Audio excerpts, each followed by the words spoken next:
Everybody, Peter Zeihan here, coming to you from Colorado. Now, last week I released a video on why none of us should be really surprised if the Chinese system falls apart.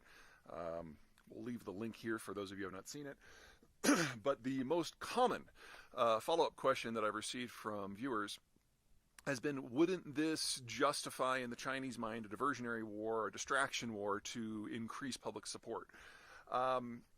I can't rule it out, but I don't think that's going to go down for three reasons. Number one, this is not a democracy. This is an autocracy where the CCP's control of the public space is huge and their ability to shape public opinion is massive. And in that sort of environment, you don't get the same relative effects, and you also don't have the same instability from economic problems that you might have in a more pluralistic society. So I don't want to say no, but the government's ability to shape public opinion and to stir up nationalism is pretty robust. If anything, the government sometimes has a bit of a problem containing the nationalism, not getting it going.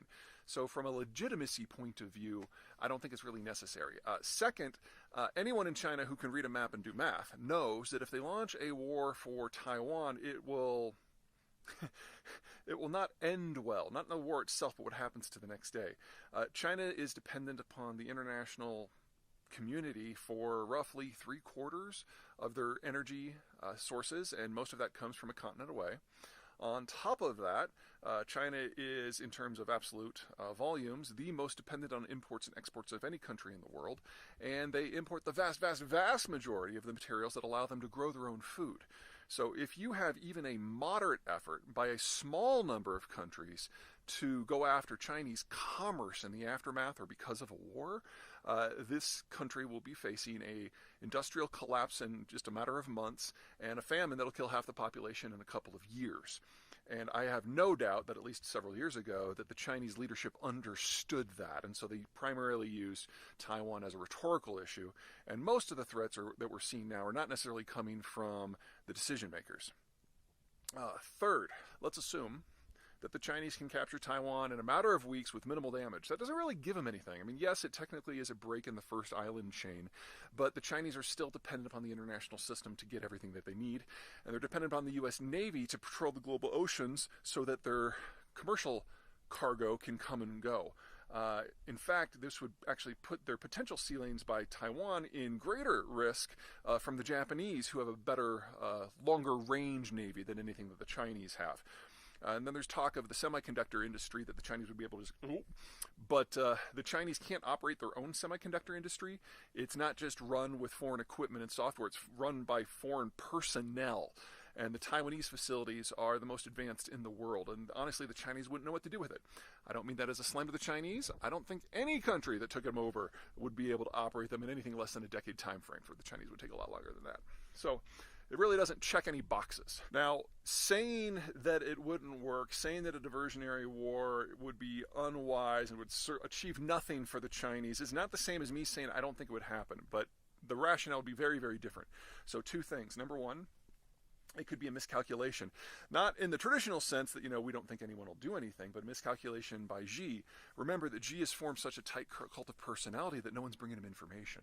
So he's literally making decisions in a box without any idea of the information that flows in or the reality of the world around him. In that sort of decision-making structure, sure, he could pull the trigger, but it wouldn't be because of any of the reasons that you would normally expect. So whether it's economic, strategic, political, or whatever we would say, this might force a country to pull the trigger, none of that applies to Xi because it's all in his head. And it's not something that we can really guess at because we don't know what's shaping his decision making because we know he's not being fed the information he needs to run the country. The second reason is quite darker. If you're like me, and you believe that we're looking at the end of the Chinese system over the next decade for demographic reasons alone, forget politics, forget energy, forget vulnerability, forget the debt, forget trade wars, forget everything else,